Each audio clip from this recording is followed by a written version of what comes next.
그런데 이 셋째 아들 압살롬은 아주 외모가 뛰어나고 언변도 좋은 야심가였습니다. 마침내 그는 헤브론에서 반역을 하게 되었고 그 반역의 소식을 들은 다윗은 황급히 그 왕궁을 빠져나옵니다. 그리고 그 백성들을 이끌고 기브론 시내를 향해서 이제 가고 있는 거예요. 이제 기브론 시내만 건너가면 그 왕궁에서 완전히 빠져나오는 겁니다. 근데 다윗이 벳 메르하게 도착했다 그랬어요. 이것은 어떤 뜻이냐면 먼 집이다, 먼 궁이다. 그러니까 이제 궁 중에서도 제일 끄트머리에 있는 궁, 제일 먼 집에 이르렀다 그 말이에요. 여기만 나가면 이제 궁에서 완전히 빠져나가는 거예요. 그래서 정신을 가다듬고 주변에 따르는 사람들을 지금 점검하고 있는 거예요. 다윗이 나를 지금 배웅하고 나를 따라오는 사람들이 누가 있는가. 그런데 가드 출신의 군인 600명이 지나가는 것을 봤을 때 거기에서 한 사람의 눈에 딱 띕니다. 누구였어요? 오늘 보니까 본문에 이때라고 하는 인물이었어요. 이때. 이때 이름이 좀 이상하죠? 이때. 저 때가 아니고 이때입니다. 이때가 눈에 딱 띄면서 이제 다윗은 이때를 향해서 이렇게 얘기합니다. 어찌하여 너도 우리와 함께 가느냐? 너는 쫓겨난 나그네이니 돌아가서 왕과 함께 너의 곳에 내 곳에 있으라 그래요. 희한하죠? 자기를 추종하고 따라왔어요. 그러면 어떻게 됩니까? 잘 왔다. 너 도망가지 않고 나에게 와서 정말 고맙다. 이렇게 해야 되지 않아요? 그래 돌아가라는 거예요. 돌아가라는 거예요. 왜냐하면 이 가드 사람 이때는 어떤 사람이요? 내가 온지 이 이스라엘에 정착한 지가 얼마 안 됐지 않냐? 뭐 때문에 이스라엘로 왔을까요? 이 사람이 블레셋 가드 사람인데 이방 사람인데 그 왕에게 쫓긴 거예요. 왕에게 쫓겼어요. 그 나라 왕에게 쫓기는 신세가 된 거예요. 그래서 갈 데가 없으니까 다윗이 그럼 우리나라 와서 살아라 하고 거처를 마련해 줬던 사람이에요. 그러니까 온 지 얼마 안 됐으니까 지금 정권이 이제 바뀌는 상태에 있잖아요. 다윗으로부터 압살롬으로 정권이 바뀌는 그런 시기에 있으니까 너 왕궁에 있어서 압살롬 편 들면 너 인생 풀릴 텐데 나는 이제 도망가고 언제 죽을지 모른다. 그러니까 너 나를 따르지 말고 그냥 왕궁에 있어. 그럼 너의 인생은 편안할 것이다. 이렇게 얘기해 준 거예요. 너는 블레셋에서 쫓겨나 여기서 어렵게 정착을 하지 않았느냐. 나와 함께 가면 여전히 쫓기는 신세가 될 것이다. 왕궁에 있으면 편안하고 안정된 생활을 할 수 있을 것인데 나를 따르면 고생할 뿐이다. 너뿐 아니라 너의 수하와 너의 가족들 모두가 고생할 것이다. 이렇게 말하고 있는 거예요. 여러분 자기 코가 지금 몇 자예요? 자기 코가 석자예요. 그런데 지금 걱정할 형편입니까? 아니에요. 지금 신발도 신지 못하고 왜 도망가는 신세예요 지금. 그런데 다른 사람의 고통을 지금 헤아리고 있다는 거예요. 다윗은 자기의 형편보다 다른 사람의 형편을 살피는 태도를 지금 보이고 있습니다. 어떻게 내가 죽게 되었는데도 다른 사람을 배려할 수 있었을까? 이것이 다윗이 영적으로 건강한 모습이다 그 말이에요. 그러니까 위기가 오자 그 위기 속에서 다윗은요 영적으로 어떻게 했어요? 더욱 건강해졌다 그런 말이에요. 여러분 영적으로 이렇게 건강해지면 하나님께서 그냥 두시겠습니까? 그 위기를 어떻게 해요? 안 해요. 회복시켜 주실 거예요. 회복시켜요. 질 수가 없어요. 이렇게 영적으로 건강에 회복되어지면 하나님은 반드시 어떻게 해요? 회복시켜 주신다 그 말이에요. 그러니까 여러분 위기가 올 때에 더욱 여러분은 믿음의 사람이 되어야 됩니다. 더욱 다른 사람을 배려하는 사람이 되어야 됩니다. 어려울 때 남의 걸 뺏는 사람들이 있어요. 그렇지 않아요? 속이려고 하는 사람이 있어요. 그런데 하나님의 사람은 그렇지 않아요. 어려울 때일수록 더욱 정직한 거예요. 어려울 때일수록 더욱 하나님의 말씀대로 살아가려고 하는 거예요. 그럼 하나님께서 반드시 회복시켜 주시고요. 사람을 붙여주시는 거예요. 도울 사람들을 보내주시는 거예요. 위기가 오면 대부분의 사람들은 이기적인 본성으로 변해버립니다. 남을 배려할 여유를 갖지 못합니다. 오직 자기 자신의 유익을 구할 뿐입니다. 요즘에 영끌이라는 말이 유행이에요. 그죠? 영끌. 영혼까지 끌어온다는 거예요, 요즘에. 그러니까 영혼까지 끌어다가 뭐요? 집을 사요.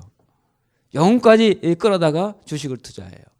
지금 이때를 지나면 굉장히 손해를 볼 것 같으니까 많은 사람들이 이렇게 자기의 유익에 대해서 집중을 하고 있어요. 집중을 한다 그 말이에요. 그런데 이때는 뭐라고 고백합니까? 21절에 보니까 이때가 왕께 대답하여 이르되 여호와의 살아계심과 내 주 왕의 살아계심으로 맹세하옵나니 진실로 내 주 왕께서 어느 곳에 계시든지 사나 죽으나 종도 저도 그곳에 있겠나이다. 편하게 살라 했을 때에 이때는 어떻게 고백합니까? 아닙니다. 살아계신 하나님이 계시는데 당신이 여전히 살아계시는데 떠날 수 없다는 거야. 먼저는 하나님이 살아계시다는 것을 이 이방인이 알고 있었어요. 응? 그리고 왕도 지금 살아계신데 어떻게 내가 배반할 수 있겠습니까? 떠날 수 있겠습니까? 그러므로 이때가 살아가야 할 이유가 분명했던 거예요. 방향이 분명했던 거예요. 압살롬에게 가면 좀 더 편안한 인생 살아갈 수 있어요. 정권이 바뀌면 한 자리 할 수 있어요. 그런데 살아계신 하나님은 누구 편이었어요? 다윗 편에 있었다 그 말이야. 그러니까 선택을 잘해야 되는 거예요, 여러분. 지금 상황은 다 압살롬이 유리합니다. 압살롬이 정권을 가질 수 있을 것 같습니다. 그런데 이때는 누구를 바라봤습니까? 하나님을 바라본 거예요. 하나님의 관심이 누구에게 집중하고 있는가 그 말이에요. 누가 하나님의 편에 서 있는가 그걸 본 거예요. 그랬더니 압살롬이 하나님 편에 서 있는 것이 아니고요. 다윗이 하나님 편에 서 있었던 거예요. 그러니까 결국 누구를 쫓아가야 돼요? 다윗 왕을 쫓아가야 되는 거예요. 이방인들이 이걸 알았다는 거예요. 이스라엘 사람들은 정치적으로 막 싸우고 있는 가운데에 이방에서 도망온 이때는 하나님이 다윗과 함께 하셨고 다윗은 하나님 편에 있다는 것을 그는 알았다는 거예요. 그러니까 답은 분명한 거죠.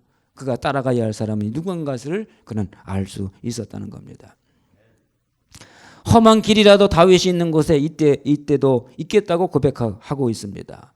다윗을 따라가는 것은 편안한 삶을 포기하는 것을 의미합니다. 그는 보이는 이익을 선택하지 않았습니다. 불리해도 다윗 편을 선택했던 거예요. 광야의 불편함을 선택한 겁니다. 스스로 고생을 선택한 겁니다.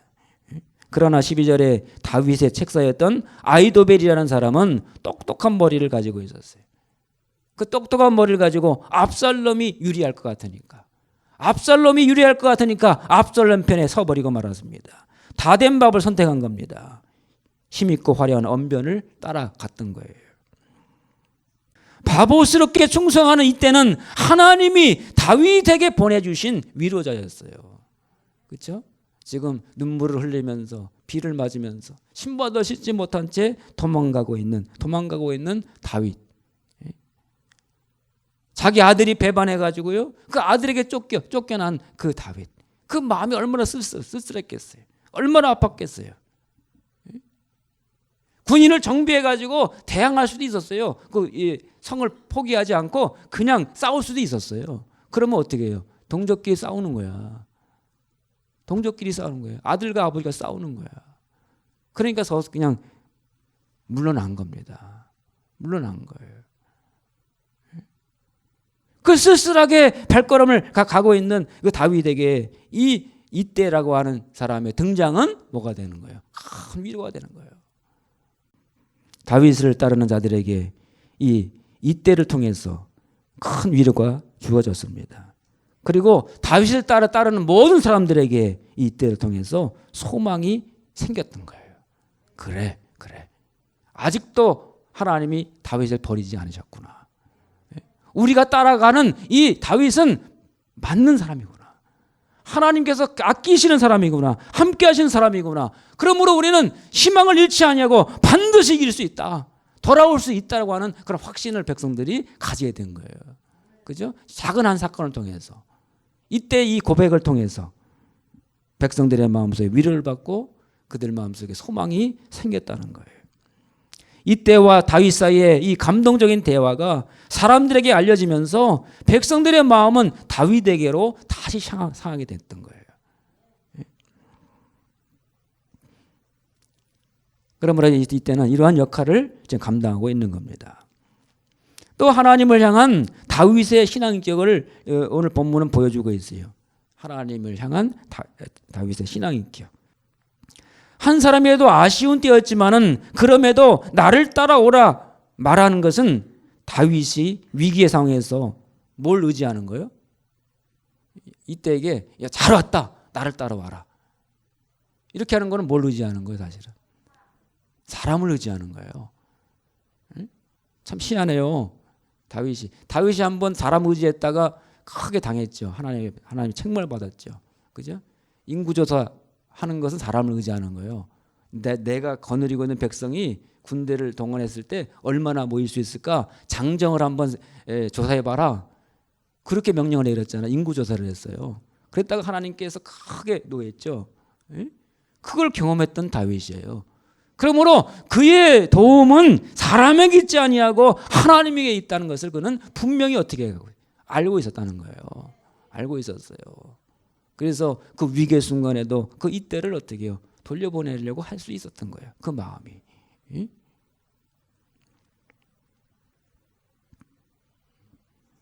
한 사람이라도 아쉬운 때였지만 그럼에도 나를 따라오지 말아라.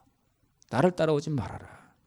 이것은 다윗이 사람의 숫자나 병기가 아닌 오직 하나님만 의지하는 다윗의 태도를 보여주고 있는 거예요. 시편 33편 16절에 많은 군대로 구원 얻은 왕이 없으며 용사가 힘이 커도 스스로 구하지 못하는도다 그랬어요. 가만히 전쟁을 보니까 많은 군대가 있다고 해서 그 전쟁에서 꼭 승리하는 것은 아니더라고 말이야. 그리고 용사가 힘이 커도 스스로 구원하지 못할 때가 많이 있더라 그 말이에요. 다시 말하면 하나님이 함께 하셔야 한다는 거예요. 하나님 함께 하실 때에 그 전쟁에서 승리할 수 있다는 것을 그 다윗은 고백하고 있는 겁니다. 압살롬은 많은 사람들의 마음을 훔쳐서 반역을 일으켰습니다. 수많은 사람들이 자기를 따르도록 했고 심지어 다윗의 중요한 사람들까지 자기 편에 불러들임으로써 이기려 했습니다. 그게 중요한 것은 사람의 숫자였어요. 자기 편에 있는 사람이 많으면 이길 수 있다고 그는 착각했던 거예요. 그래서 심지어 다윗의 책사에 있던 아이도벨까지도 자기 편으로 만드는 거예요. 그러나 결국 어떻게 됐어요? 처음에는 승리하는 것 같았지만은 결국은 하나님은 역전시켜 버리더라고 말이에요. 그러므로 우리는 나 없으면 안 되라고 하는 생각이 얼마나 위험한지를 알아야 됩니다. 당신 없어도 안 됩니다. 이것도 위험한 생각이에요. 우리는 사람이 모든 일 다 할 수 있는 것처럼 생각하지만 그렇지 않다는 거예요. 하나님은 사람을 통해 일하십니다. 사람이 있어야 합니다. 그러나 그 일을 주장하시고 이루시는 발걸음을 인도하시는 분은 하나님이신 거예요. 우리는 주님이 쓰시는 도구들이에요. 그렇죠? 이것을 가져야 돼요. 이게 바뀌어버리면 순서가 우선순위가 바뀌어버리면 안 돼요. 예? 여러분 사람이 없으면 안 돼. 안 되죠. 그러나 하나님이 없으면 더 안 되는 거예요. 그렇죠? 여러분 마음속에 늘 하나님이 함께 하셔야 됩니다. 여러분의 기업에도 하나님이 함께 하셔야 돼요. 아무리 좋은 인재를 데려와도요. 그가 잘할 수 있어요. 그러나 그의 마음속을 통찰하시고 그를 다스리시고 그에게 선한 마음을 주시고 충성하는 마음을 주시는 분은 하나님이세요. 그 마음속과 우리가 다스릴 수가 없어요. 체크할 수가 없어요. 오늘 여러분 좋은 사람들을 만나야 됩니다. 그렇죠? 여러분 기업도 마찬가지고 회사도 여러분 가정도 부부도 다 좋은 사람들을 만나야 돼요. 그런데 사람의 마음은 우리가 다 알 수가 없어요. 하나님이 이끌어 가셔야 돼요. 하나님이 만나게 해주셔야 돼요. 하나님이 그 현장에 계셔야 돼요. 그래야 여러분의 삶이 실패하는 삶이 아니라 정말로 감사하며 찬양할 수 있는 삶이 되어진다는 거예요. 사람이 없음으로 생길 위험보다 그 사람을 의지함으로 생길 위험이 더 크다는 거예요. 여러분 오직 하나님을 의지하시기를 간절히 바랍니다. 하나님을 바라보시기를 간절히 바랍니다. 우리의 삶의 모든 부분이 하나님의 손길이 임해야 하는 거예요.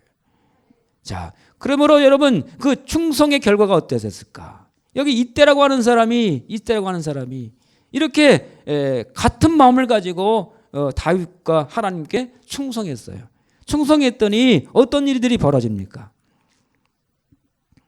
잠언서 28장 20절에 보니까 충성된 자는 복이 많아도 그랬어요. 따라합시다. 충성된 자는 복이 많아도. 예, 충성된 자가 뭐가 많아요? 예, 복이 많다는 거예요. 복이 많다는 거예요. 충성을 다 임하면 많은 복이 임한다. 그렇게 말해주고 있어요. 그러니까 이때는요 다윗과 동역할 기회를 갖게 됩니다. 그렇죠? 그 전에는 그냥 별로 눈에도 띄지 않았던 사람이에요. 단지 치근하게 생각했던 사람이야.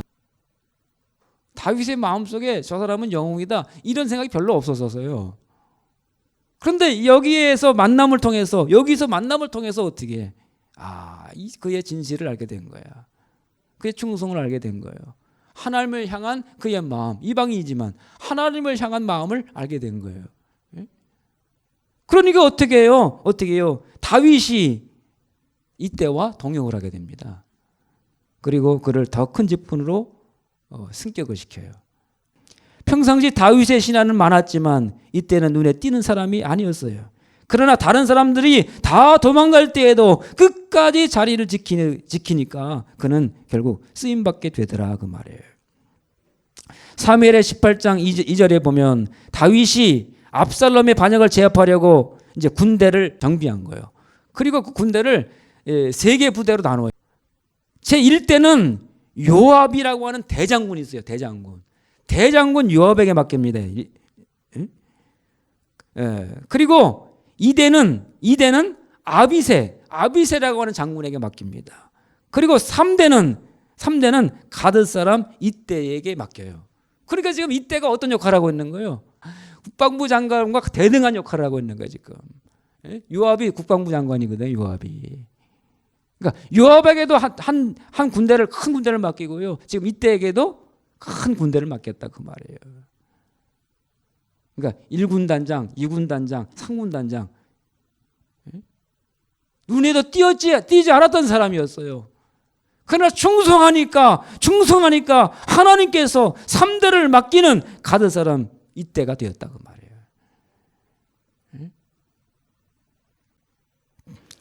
사명이 부담으로 다가오는 것이 아니라 오히려 감사가 됩니다. 나를 충성되게 여겨서 더 크게 쓰시는구나 감사합니다. 그러면서 즐거움이 충만하게 되는 거예요. 디모데전서 1장 12절에 나를 능하게 하신 그리스도 예수 우리 주께 내가 감사함은 나를 충성되게 여겨 내게 직분을 맡기심이니. 그랬어요. 나를 충성되게 여겨서 내게 직분을 맡겨 주셨다. 그러니까 작은 것에 충성하니까 주님께서 큰 것을 맡기시는구나. 충성되게 여겨 나에게 직분을 맡겨 주셨다. 마음을 정하면 행동이 나옵니다. 다윗이 공경에 처하게 되자 그는 즉시 다윗에게로 갔고 함께 예루살렘을 나와 다윗과 함께 갈 것을 고백하였습니다. 그리고 다윗의 군사로서 평생을 충성하겠다고 그는 다짐했던 거예요. 마태복음 25장 23절에 그 주인이 이르되 잘하였도다 착하고 충성된 종아 내가 작은 일에 충성하였음에 내가 많은 것으로 내게 맡기리니 내 주인의 즐거움에 참여할지어다. 그랬어요. 여러분 작은 것에 충성하면 하나님께서 큰 것을 맡기십니다. 이 원리를 우리가 잘 깨달으셔야 돼요. 작은 것에 충성하면 큰 것을 맡기셔요. 지금 이때의 그 모습을 통해서 이것을 보는 거예요. 결과를. 또 주님이 늘 함께 해주시어 결국 승리하는 복을 받습니다. 시편 101편 6절에 보니까 내 눈이 이 땅에 충성된 자를 살펴 나와 함께 살게 하리니 완전한 길에 행하는 자가 나를 따르리로다. 그러니까 하나님의 눈이 이 땅에 충성된 자를 살피신다는 거예요. 이 땅에 충성된 자를 살펴가지고 누구와 함께 있게 하셔요? 하나님과 늘 통행하게 하신다는 거예요. 그러니까 여러분 충성하면요 하나님이 여러분을 살피셔요. 마음으로 살피셔서 하나님이 늘 동행해 주셔요. 응? 알게 모르게. 응? 여러분 주님이 여러분과 함께 하시기를 것을 믿습니다. 늘 동행하신 것을 믿습니다. 늘 여러분은 하나님을 따라가는 것을 믿습니다. 진정한 복은 주님과 함께하는 삶이고 그분을 따라가는 삶이 진정한 복인 거예요. 그렇죠? 그리고 주님의 관심을 받는 사람이 얼마나 복된 사람이요. 오늘 하나님의 관심이 여러분에게 머물러 있기를 간절히 축원합니다. 그래요. 하나님의 관심이 나에게 머물러 계셔. 나를 하나님 마음에 갖고 계셔. 나를 하나님이 마음에 새기고 계셔.